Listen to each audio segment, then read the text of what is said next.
Consider for a moment the architect of modern power, not the violent dictator with armies at his command, but the subtle manipulator who bends wills through words, glances, and calculated charm. This figure walks in your world. Perhaps you have encountered this person in your workplace, your family, or your circle of friends. The narcissist operates according to principles that Machiavelli understood deeply. That power flows to those who understand human nature most thoroughly, and that understanding begins with recognizing the masks people wear. The world is not composed of the honest and the dishonest, as common morality suggests. Rather, people are divided into those who understand themselves and those who remain blind to their own nature. The narcissist belongs to the former category, yet their self-understanding becomes perverted. They see themselves as superior, more deserving, and more exceptional than the ordinary flow of humanity. Where others see limitation, they see destiny. Where others acknowledge weakness, they construct elaborate defenses of superiority. Power, as Machiavelli wrote, must be understood before defense against such power becomes possible.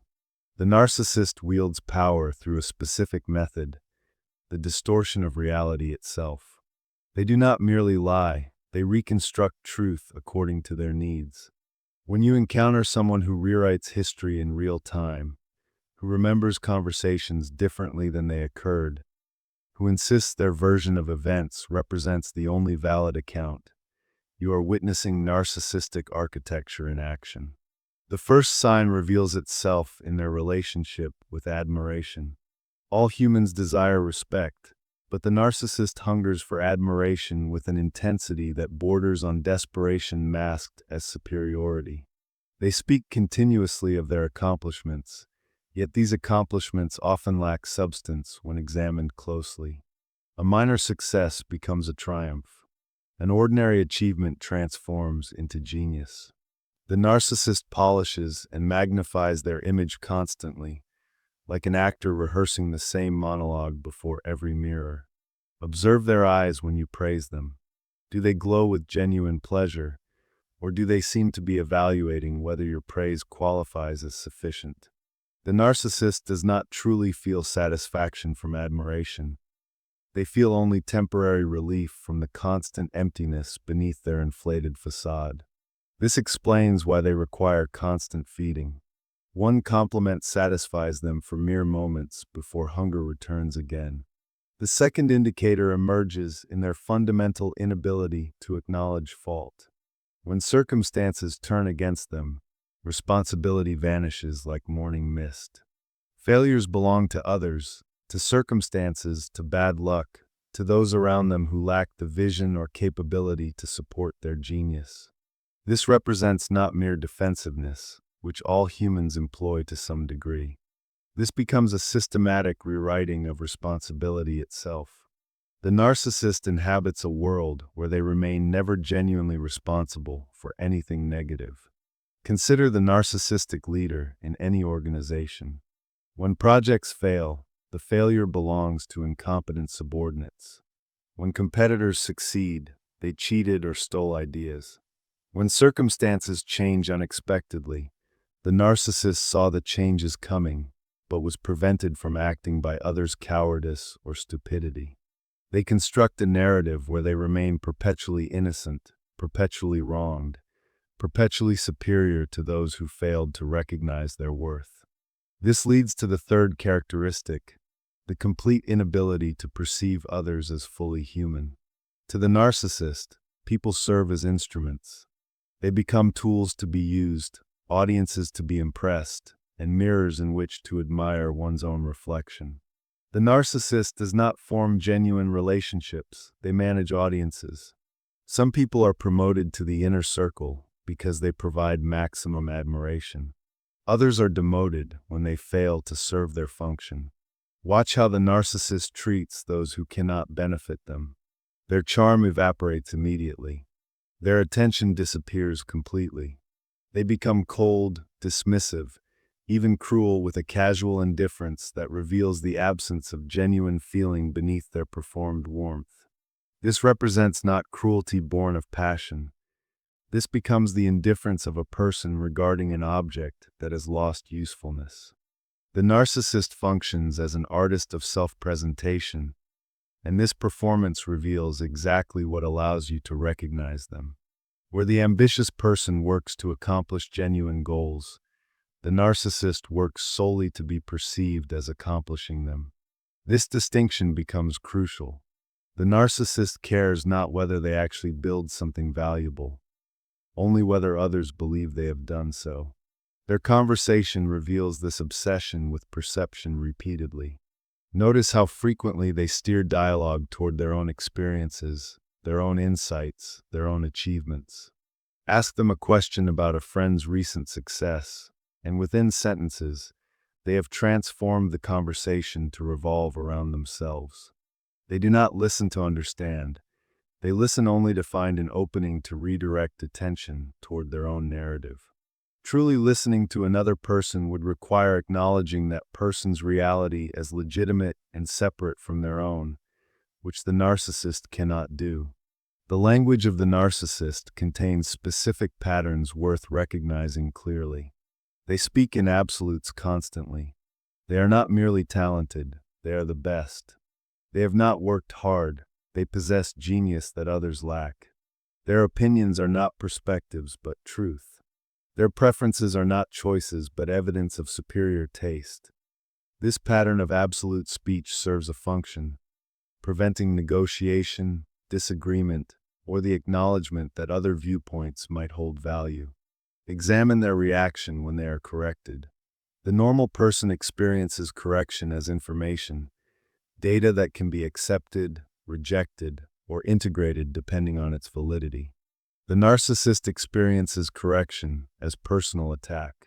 Because their self-worth depends entirely on the external validation they receive, any suggestion that they are imperfect threatens the entire structure of their identity.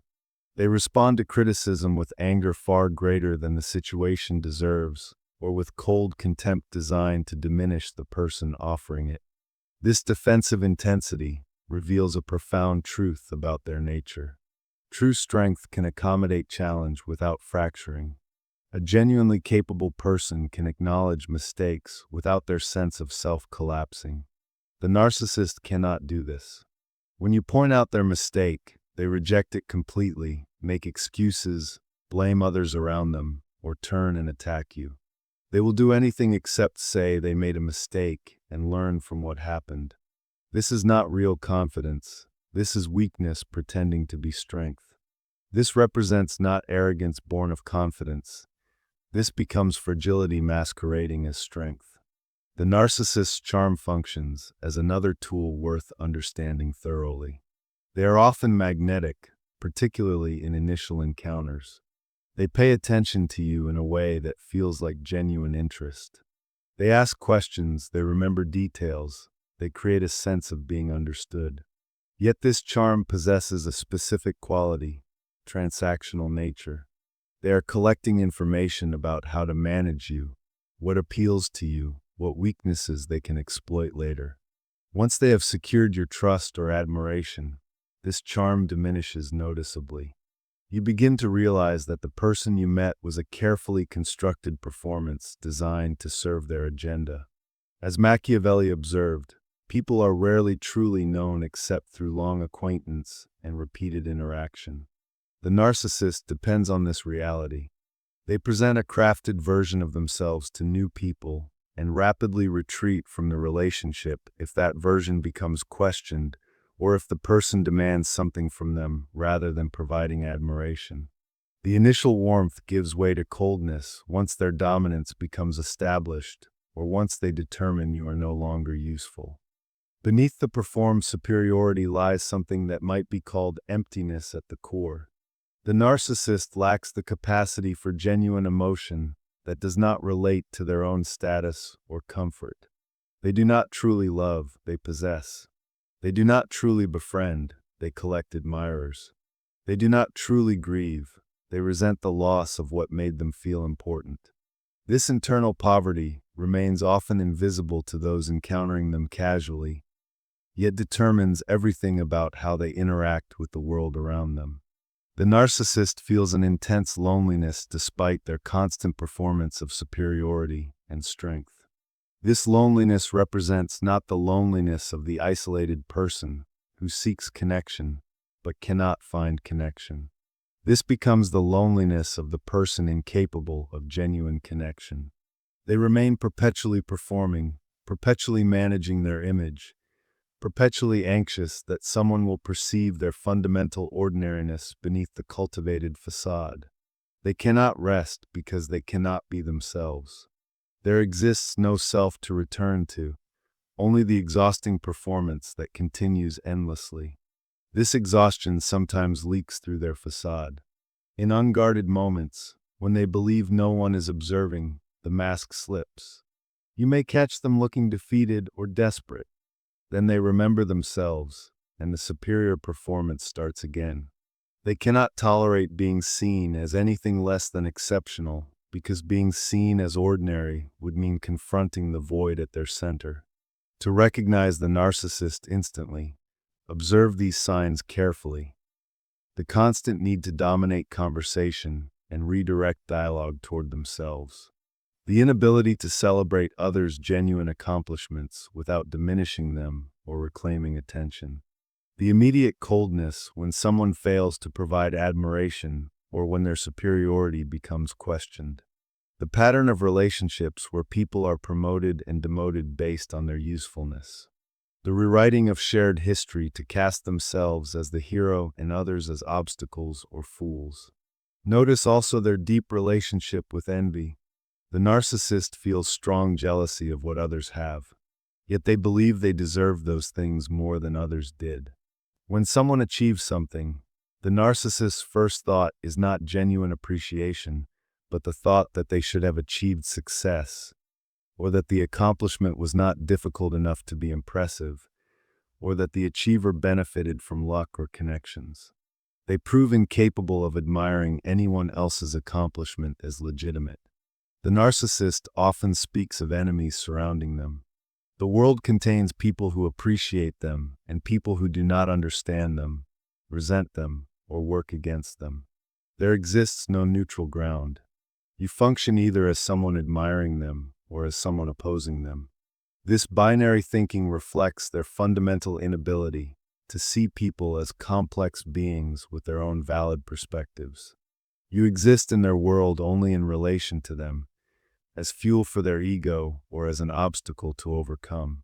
One further sign deserves attention: the narcissist's treatment of their own rules. They demand honesty from others while lying constantly. They expect loyalty while betraying repeatedly.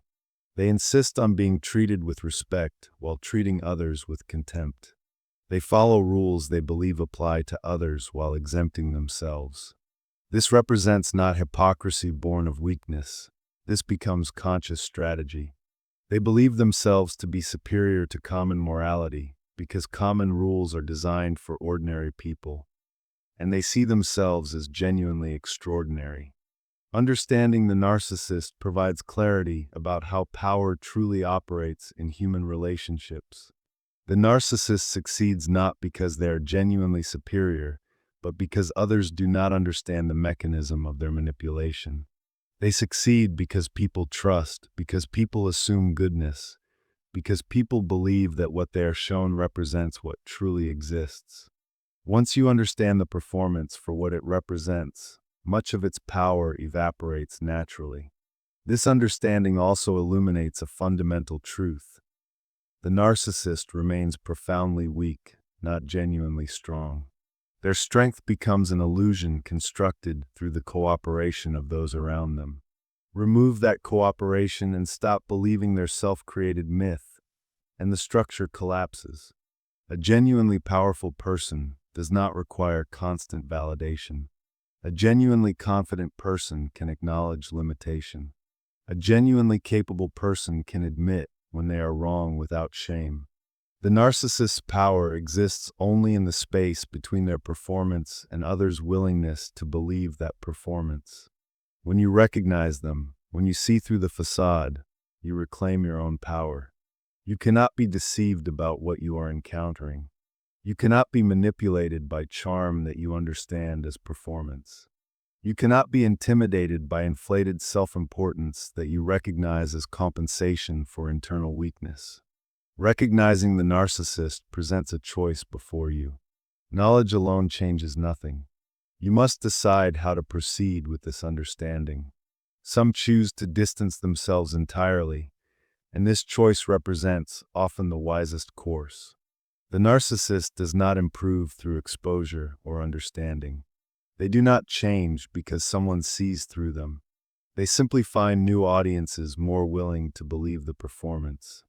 Most importantly, you must protect yourself from the narcissist's greatest weapon, the tendency to make you doubt your own perception and judgment. They will insist their version of reality represents correct reality. They will claim you misunderstood, misremembered, or are being unreasonable. They will suggest your concerns are exaggerated or your feelings are invalid. They will work continuously to destabilize your sense of what is true. Your defense remains simple. Trust what you observe, not what they tell you about what you observed. The narcissist reveals themselves through their actions across time naturally. Initial charm fades. Patterns emerge. The way they treat those who disagree with them becomes clear. Their inability to acknowledge their own contribution to failures becomes obvious. Their self-centeredness becomes impossible to ignore. Time functions as your ally in recognizing them, because the performance inevitably cracks under its own weight. In the end, the narcissist represents not a mysterious figure deserving of deep analysis. They represent a person fundamentally disconnected from genuine reality, operating according to primitive drives for admiration and control. By understanding how they operate, you reclaim the power they attempt to steal through manipulation. You see them clearly, and in that clear seeing, you discover freedom.